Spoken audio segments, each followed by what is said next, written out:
군대를 만기 전역하고 집으로 왔습니다. 군대에 가기 전엔 다른 집이었는데 제가 군 생활을 하던 사이 또 다른 곳으로 이사를 했더군요. 저는 어머니가 보낸 주소를 받아들고 새로운 집으로 이사한 제 가족이 있는 보금자리를 겨우 찾아왔습니다.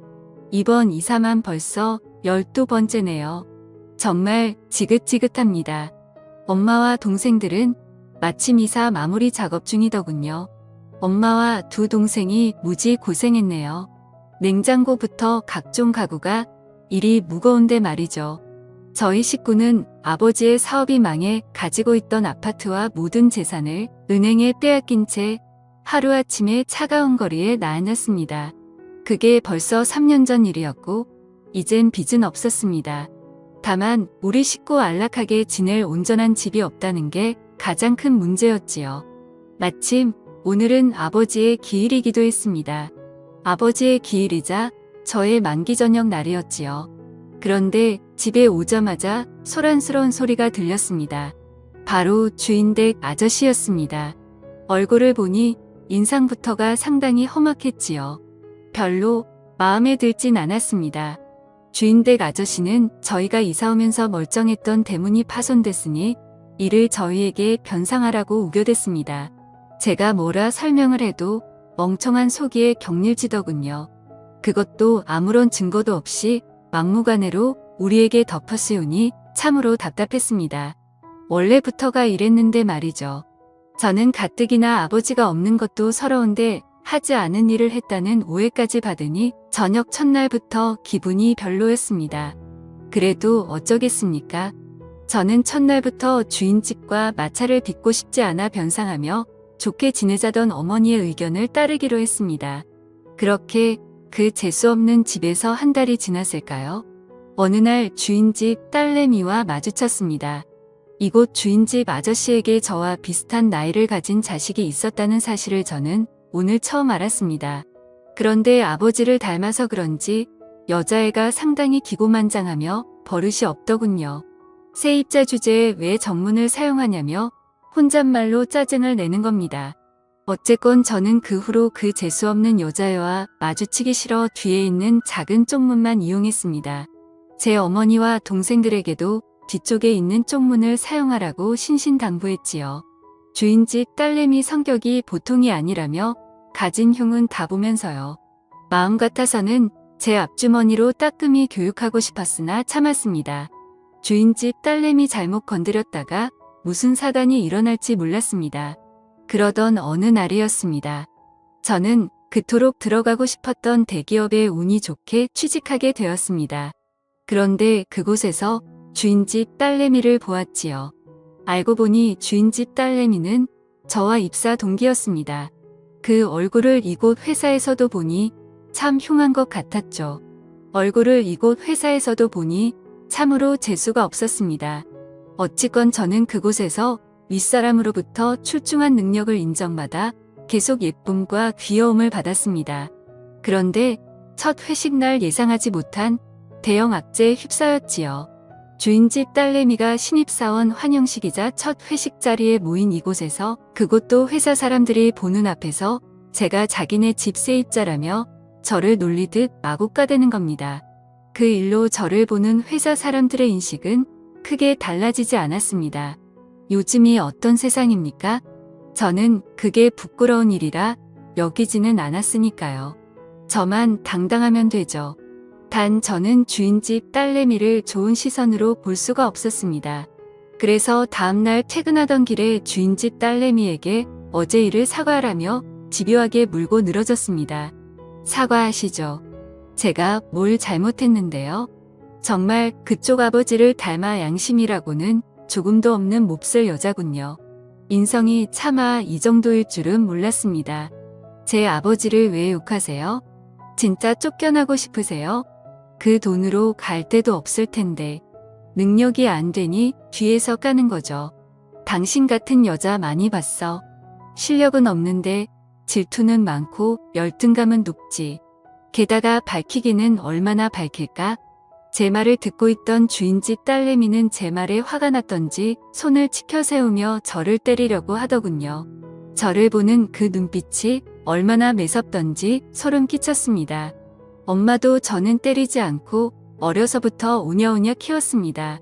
그런데 집 하나 있다는 이유로 손을 치켜 세우며 저를 때리려고 하니 저는 주인집 딸내미 손목을 붙잡고선 그저 거만하게 웃었지요. 그러자 주인집 딸내미가 이건 우울하며 화를 내더니 급기야 제 얼굴에 침까지 뱉는 겁니다. 저는 그때 속으로 얘를 어떻게 할까 고민했습니다.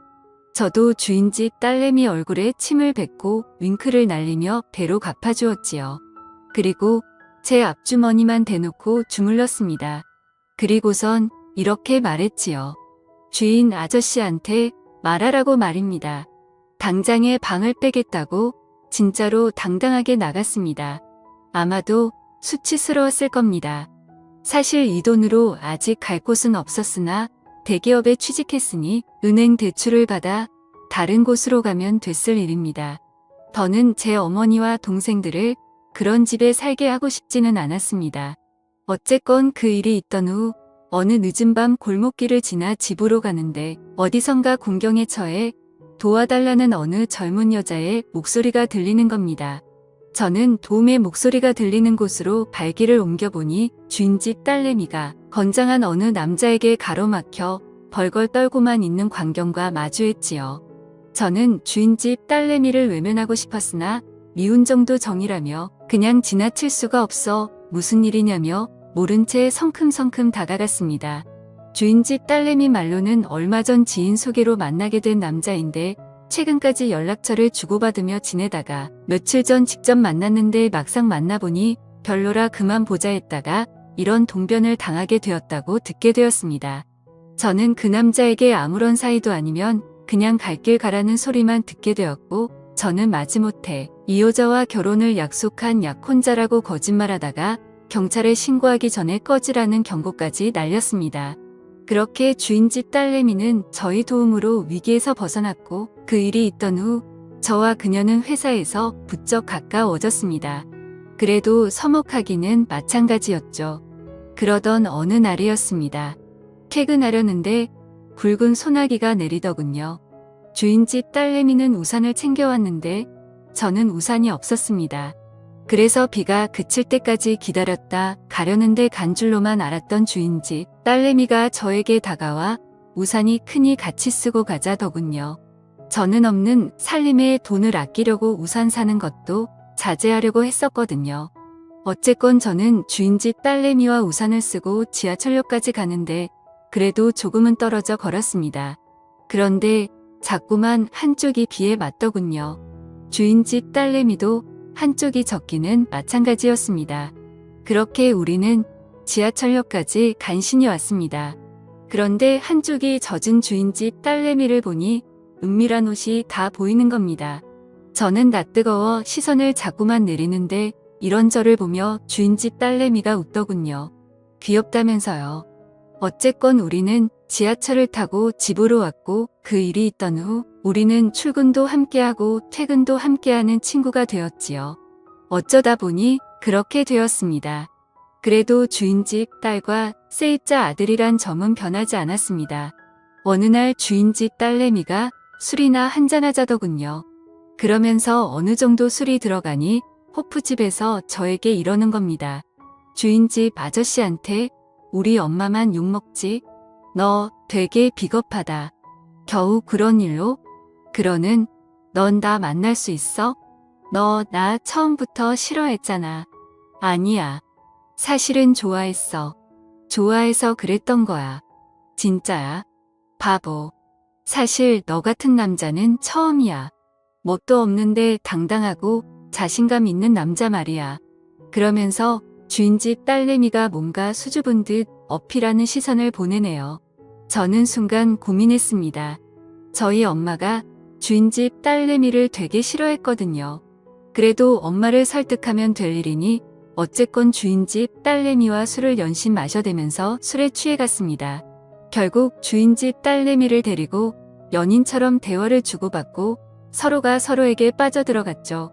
그날 이후에 저는 그곳에 살고 있는 주인집 딸내미와 또 우리는 어른들은 모르게 몰래 만남을 계속 이어갔고 급기야 서로가 좋아 결혼까지 약속하게 되었지요. 그리고 우리 둘의 사이를 주인집에 까발리던 날 저는 주인집 아저씨에게 이렇게 말했습니다. 그때 이 집으로 이사 왔을 때 대문 망가뜨렸던 거 저 아닙니다. 오래전 일이지만 그래도 사과는 하시죠? 주인집 아저씨는 어처구니 없다는 얼굴로 저와 저희 어머니만 보았으나 사과하라는 자기 딸의 성화에 맞지 못해 정중히 사과하시더군요. 그 후로 저희는 다른 곳으로 이사했고 저는 주인집 딸내미와 결혼해 봉천동에 있는 어느 빌라에서 행복한 신혼을 보내고 있습니다. 제 사연을 읽어주셔서 감사합니다.